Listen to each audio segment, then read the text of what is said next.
За сая таны үзсэн анимашныг Autodesk компани Media Entertainment-ийн салбарт зориулан гаргадаг Maya програмыг ашиглан бүтээсэн бөгөөд ханган шатны хичээлийг илүү сонирхолтой байдлаар тодорхой үе шатуудад хуваан эмх зэгцтэйгээр тайлбарлсан ба мөн энэхүү програмыг анхлан сурч байхад надад тулгарч байсан асуудлыг энгийн ойлгомжтой байдлаар тайлбарлаж видео хичээлээ бэлтгэлээ.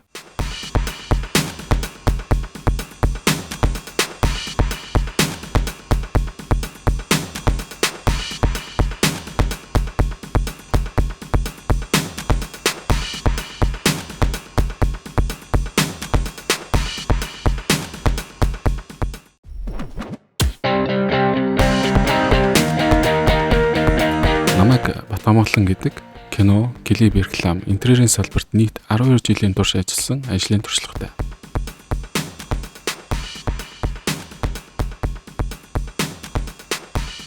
Хэрвээ та судалж дуусчаад бие дааж шинэ анимашн хийсэн бол доорх линкээр нэрний хамт над руу илгээгээрэй. Миний хийсэн видео хичээл та бүхэнд таалагдана гэдэгт найдаж байна. Танд амжилт хүсье.